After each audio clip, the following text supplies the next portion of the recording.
जैसे कि इससे पहले वाले वीडियो में मैंने आपको बताया था कि बॉयलर यूनिट क्या होती है। बॉयलर पूरी यूनिट में एयर प्रेरेटर होता है, इकोनोमाइज़र होता है, सुपर हीटर होता है। ओनली बॉयलर नहीं होता। ओनली बॉयलर का काम तो होता है कि वो वाटर को जो है ड्राई स्टीम में कन्वर्ट करता है। उससे पहले इकोनोमाइज़र का क्या काम रहता है कि वो जो नॉर्मल टेम्परेचर पे वाटर होता है टैंक में उसको हीटेट करता है, देन वो बॉयलर के अंदर फीड करता है, उससे उसकी हीट यूटिलाइज हो जाती है। जो हीट वेस्ट हो रही है चिमनी के थ्रू वो हीट यूटिलाइज हो जाती है। एयर प्रीहीटर क्या करता है कि जो एयर हम कंबशन चैम्बर में भेज रहे हैं, जो एटमॉस्फेरिक एयर जा रही है कंबशन प्रोसेस के लिए, वो एयर को प्री हीट करके हम कंबशन चैम्बर में भेजते हैं, ताकि वहाँ जो हीट आ रही है वो भी कंबशन चैम्बर से आ रही है, लेकिन एयर जो है प्री हीट होकर जाती है, ताकि एयर में जो मॉइस्चर कंटेंट है वो दूर हो जाए और वहाँ से जो है कंबशन प्रोसेस इजीली हो। उसके बाद एक सुपर हीटर होता है। सुपर हीटर में क्या है, ड्राई स्टीम मिलती है बॉयलर से, तो हमें उसका टेम्परेचर को बढ़ाना होता है। तो जो भी रिक्वायरमेंट टेम्परेचर होता है उसके अकॉर्डिंग हम उसका टेम्परेचर बढ़ा लेते हैं सुपर हीटर में। अब क्योंकि जो एप्लीकेशन होती है स्टीम की वो सुपर हीटेड टेम्परेचर पे ही काम करती है। जैसे टर्बाइंस को रोटेट करने के लिए हमें हाई टेम्परेचर हाई प्रेशर पे स्टीम रिक्वायर्ड होती है। अब उससे से रिलेटेड एक न्यूमेरिकल हम डिस्कस करें पूरी बॉयलर यूनिट पे, तो न्यूमेरिकल पढ़िए। The following data refers to a steam power plant consisting of boiler, economiser and super heater. Steam pressure is given, P equals to 14 bar, mass of steam generated MS 5000 kg per hour. Means इसका मतलब ये है कि 5000 water को 5000 kg steam में convert कर रहा है 1 घंटे के अंदर। कोल यूज हो रहा है 1 घंटे में वो हो रहा है 675 kg पर आवर। उस कोल की कैलोरीफिक वैल्यू है 29800 किलो जूल पर केजी। मीन्स 1 kg कोल को बर्न कर रहे हैं तो 29800 किलो जूल एनर्जी जनरेट हो रही है। अब जो temperature of water entering in the economiser, क्योंकि मैंने बताया था जो इकोनोमाइजर है वो वाटर को हीट कर रहा है, तो जो इकोनोमाइजर के अंदर वाटर जा रहा है वो 30 डिग्री सेल्सियस पे जा रहा है, 30 डिग्री। फिर temperature of water living the economiser से जो वाटर हीट लेके जो बाहर आ रहा है, जो हॉट वाटर आ रहा है, उसका टेम्परेचर है 130 degree Celsius. Temperature of steam living the super heater, dry steam जो है वो सुपर हीटेड स्टीम में कन्वर्ट होती है, तो वहाँ जो टेम्परेचर मिल रहा है सुपर हीटेड स्टीम में, एग्जिट टेम्परेचर जो मिलता है सुपर हीटर के अंदर वो 20 डिग्री सेल्सियस होता है। हमको फाइंड फॉलोइंग थिंग, हमको क्या क्या चीज़ें निकालनी है।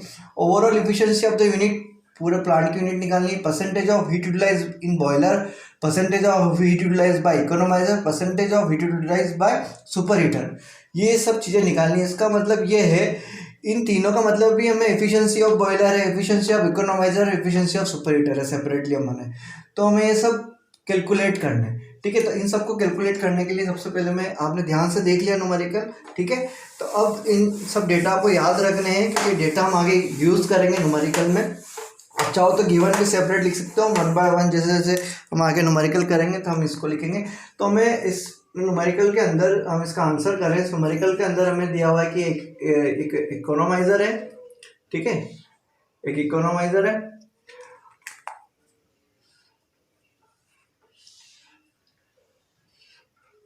इकोनोमाइजर एक हमारा इकोनोमाइजर है। इकोनोमाइजर के बाद हमारा बॉयलर है, बॉयलर के बाद सुपर हीटर है। ये 3 कंपोनेंट हमें दिए हुए हैं मेनली। ठीक है, इकोनोमाइजर, बॉयलर और सुपर हीटर, ये तीनों में दिए हुए हैं। अब यहां से जो वाटर फीड कर रहे हैं, वाटर फीड हो रहा है ना, उसका टेम्परेचर जो है T1 30 डिग्री सेल्सियस। अब यहां से जो वाटर आउट हो रहा है, हॉट वाटर, यहाँ से जो हॉट वाटर आउट हो रहा है उसका टेम्परेचर है T2 equals to 130 degree Celsius. यहाँ से जो ड्राई स्टीम आउट हो रही है उसका टेम्परेचर, उसको बोलेंगे हम सेचुरेटेड टेम्परेचर। ठीक है, ये हमें नहीं पता है, लेकिन उसका प्रेशर हमें पता है 14 बार। अब हम क्या करेंगे, स्टीम टेबल से हम ये वाला 14 बार पे हम ले लेंगे। T सेचुरेटेड उसकी वैल्यू दी हुई है 195 डिग्री सेल्सियस। सुपर हीटर जो टेम्परेचर है यहाँ जो मिल रहा है हमें, T सुपर जो मिल रहा है वो मिल रहा है हमें 320 डिग्री सेल्सियस। अब हमने क्या किया, सबसे पहले स्टीम टेबल से बाय स्टीम टेबल हमने यूज़ करी, यहाँ पर भी सब पूरी जगह स्टीम टेबल यूज़ करी। तो स्टीम टेबल से हमने यहाँ पे वैल्यू देखी, तो T1 टेम्परेचर में हमने वैल्यू देखी sensible heat of water 30 degree Celsius पे बाय स्टीम टेबल, ठीक है। तो वो आई 125.5 किलो जूल पर केजी। इसके बाद हमने T2 टेम्परेचर पे sensible heat of hot water देखी, तो वो आई HF2 इक्वल्स टू आपकी वैल्यू आई वहाँ पे 540 किलो जूल पर केजी, ठीक है। उसके बाद पी प्रेशर पे एक तो हमने स्टीम टेबल से, ठीक है, 14 बार ये देखा, और टोटल हीट देखी हमने, Hg की वैल्यू हमने यहाँ देखी, तो वो आपके आई 2790 किलो जूल पर केजी, ठीक है। अब यहाँ पे जो स्पेसिफिक हीट होगी स्टीम की वो लेंगे हम 2.1 किलो जूल पर केजी केल्विन। अब सबसे पहले जो फर्स्ट थिंग हमें निकालनी है overall efficiency. Overall efficiency of the unit. तो यूनिट का मतलब क्या होता है कि पूरी यूनिट है यहाँ से लेके यहाँ तक। तो एफिशिएंसी क्या होती है? Overall efficiency output upon input, output upon input, ठीक है। तो यहाँ पे आउटपुट क्या है? सुपर हीटेड स्टीम, ठीक है। और उसका मास कितना है? ms, जो हमें दिया हुआ है पहले, S super minus HF1। HF1 क्यों ले रहे हैं? क्योंकि वाटर जो फीड हो रहा है 30 डिग्री सेल्सियस पे, उसके पास ऑलरेडी सेंसिबल हीट है 125.5 डिग्री 5 किलो जूल पर केजी, ठीक है। डिवाइड बाय कितनी हीट ले रहे? mf, 1 घंटे में या फिर 24 घंटे में, जो भी हमको न्यूमेरिकल में दिया है, और देन उसकी कैलोरीफिक वैल्यू, ये आपका इनपुट हुआ, ठीक है। अब यहाँ पे इसको आगे करने के लिए सबसे पहले हम S सुपर निकालेंगे। S सुपर निकालने के लिए इसका फॉर्मूला होगा Hg plus CPS into T super minus T saturated, ठीक है। अब S सुपर निकालना है, HF1 तो हम यहाँ से ले लेंगे, S सुपर में निकालना है।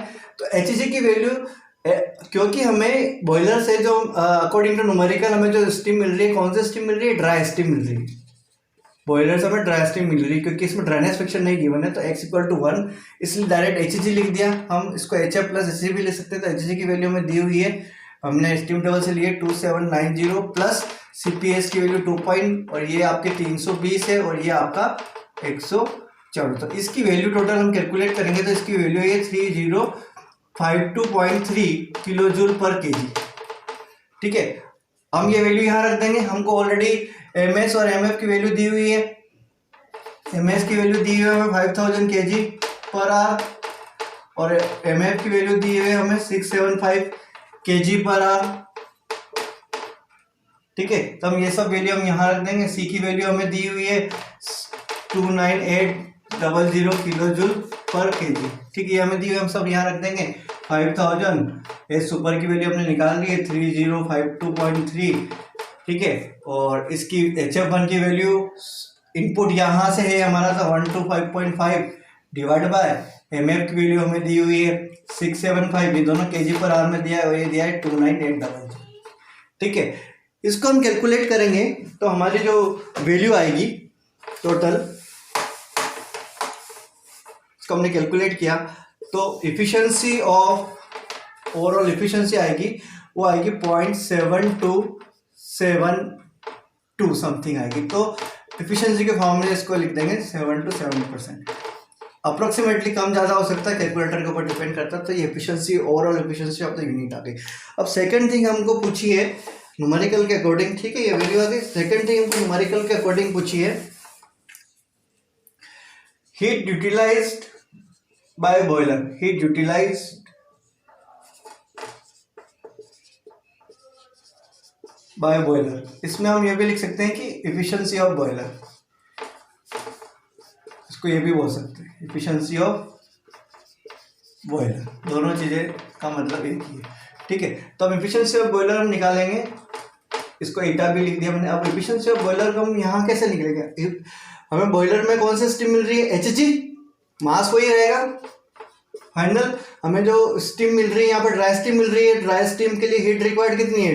तो Hg माइनस इसके अंदर कौन सी टेम्परेचर पे वाटर इंटर कर रहा है 130 डिग्री सेल्सियस पर, उसके रेस्पेक्ट में सेंसिबल हीट कितनी है? HF2, तो ये लेंगे, ये यहाँ पे ये जो है ये इसके लिए आउट, ये इसके लिए इनपुट हो गया, ये इसके लिए आउटपुट हो गया। ठीक है, बॉयलर के लिए यह इनपुट हुआ, ये आउटपुट हुआ, सिर्फ बॉयलर के लिए। ओवरऑल के लिए ये था इनपुट और ये आउटपुट था। ठीक है, तो यहाँ पे सेंसिबल हीट कितनी है, HF2 T2 टेम्परेचर पे 130 डिग्री सेल्सियस पे, लेकिन हमारा इनपुट वही रहेगा। ये कितना यूज़ किया हुआ है, टोटल जो एनर्जी यूज़ हो रही है इसमें कितना इसने यूज़ किया है, तो यहाँ पे हम वैल्यू हमें पता है इसकी 5000 वैल्यू है, इसकी वैल्यू 14 बार प्रेशर पे हम लेंगे 2790 और इसकी वैल्यू T2 टेम्परेचर पे लेंगे 540 डिवाइड बाय MF, उतना ही है। उसमें से हम कितना हीट यूटिलाइज कर रहे हैं इसका मतलब ये। ठीक है, तो जो इसकी वैल्यू इसकी जो वैल्यू आएगी वो आएगी आपकी 0.5574 समथिंग। ठीक है, तो इसको एफिशिएंसी के फॉर्म में हम लिख देंगे, या फिर इसकी वैल्यू आएगी 0.5477 समथिंग इसकी वैल्यू आएगी। तो एफिशिएंसी ऑफ बॉयलर हो जाएगा 54.77%। ठीक है, ये इसकी एफिशिएंसी आ गई, बॉयलर की एफिशिएंसी आ गई। अब नेक्स्ट जो थिंग हमको पूछी है वो पूछी है heat utilized by economizer, heat utilized by economizer.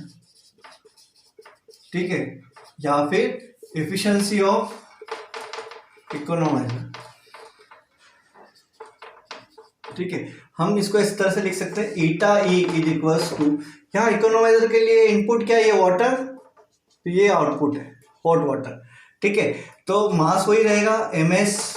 ठीक है, तो यहाँ जो T2 टेम्परेचर पे हमें हीट जो मिल रही है वो कितनी मिल रही है, HF2 माइनस इनपुट वाली हीट कितनी थी 30 डिग्री सेल्सियस पे, HF1। ये दोनों माइनस करेंगे, हीट कितनी दे रहे हैं टोटल, MF इंटू C, ये हीट दे रहे हैं। ठीक है, यहाँ पे हम वैल्यू लिख देंगे सब, 5000 इसकी वैल्यू है, HF2 की वैल्यू है अपनी 540 और इसकी वैल्यू है 125.5 डिवाइड बाय इसकी वैल्यू 675 kg/h में, इसकी 29800। तो ईटा ई एफिशिएंसी के फॉर्म में इसकी वैल्यू आएगी आपकी अप्रोक्सीमेटली 10% इसकी वैल्यू आएगी। ठीक है, तो हीट यूटिलाइज बाय इकोनोमाइजर आ गया। नेक्स्ट थिंग जो हमको पूछी है वो पूछी है, फोर्थ थिंग जो हमको पूछी है, heat utilized by super heater. इसको कैसे निकालेंगे, या तो हम जितनी टोटल हीट है उसमें से इन दोनों की हीट माइनस कर, इन दोनों की जो एफिशिएंसी माइनस कर दें, या फिर हम ऐसे भी निकाल सकते हैं, eta super is equals to super heated steam mass उतना ही लेंगे, सुपर एस सुपर, और ये सुपर हीटर में यह आपका आउटपुट होगा और इनपुट क्या होगा, ये ड्राई स्टीम जो इसके अंदर जा रही है। इस पे हीट कितनी है, ये वाली HG, इस पे ये इसके लिए इनपुट है, सुपर हीटर के लिए ये आउटपुट है HG, और आपका इनपुट वही रहेगा कि इस अमाउंट में से कितनी इस सुपर हीटर ने यूटिलाइज की है। तो इसकी वैल्यू आएगी 5000, एस सुपर की वैल्यू हमारी आई थी 3053.2, इसकी वैल्यू आपकी दी हुई है 2790 डिवाइड बाय 675 इंटू 29800, है ना। तो एस ईटा सुपर आपका आ जाएगा अप्रोक्सीमेटली 7%। तो ये तीनों आ गया है, या फिर हम इसकी वैल्यू ऐसे भी निकाल सकते हैं कि ओवरऑल में से इन इकोनोमाइजर और बॉयलर की एफिशिएंसी माइनस करके भी निकाल सकते हैं। Thank you for this video.